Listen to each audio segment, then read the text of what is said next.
কেউ কথা রাখেনি।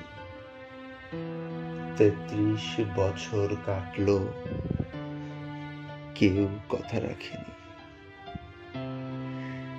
ছেলেবেলায় এক বষ্টমী তার আগমনী গান হঠাৎ থামিয়ে বলেছিল, শুক্লা দ্বাদশের দিন অন্তরাটুকু শুনিয়ে যাবে।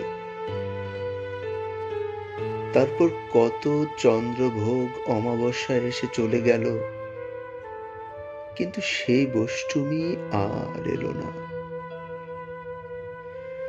২৫ বছর প্রতীক্ষায় আছি।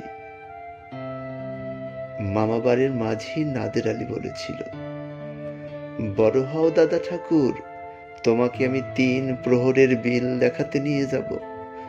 সেখানে পদ্ম ফুলের মাথায় সাপ আর ভ্রমর খেলা করে। নাদের আলী, আমি আর কত বড় হব?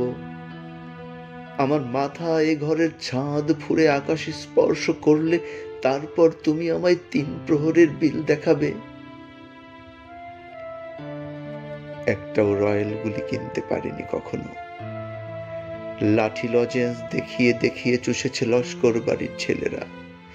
ভিকিরির মতো চৌধুরীদের গেটে দাঁড়িয়ে দেখেছি ভেতরে রাস উৎসব।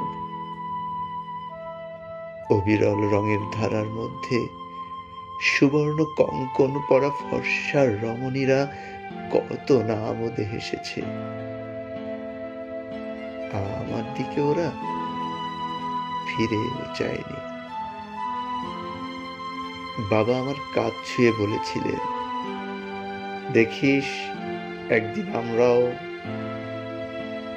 বাবা আজ অন্ধ, আমার আর দেখা হয়নি কিছুই। সেই রয়্যালগুলি, সেই লাঠি লজেন্স, সেই রাস উৎসব কেউ কি আমায় ফিরিয়ে দেবে না? বুকের মধ্যে সুগন্ধি রুমাল রেখে বরুণা বলেছিল, যেদিন আমায় সত্যিকারের ভালোবাসবে সেদিন আমার বুকেও এরকম আতরের গন্ধ হবে।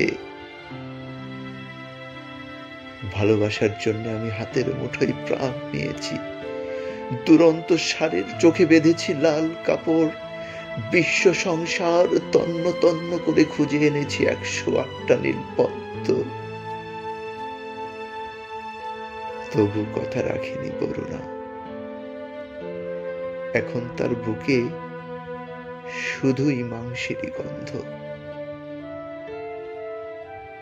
সে এখন যে কোনো নারী। কেউ কথা রাখেনি। ৩৩ বছর কাটলো, কেউ কথা রাখে না, কেউ কথা রাখে না।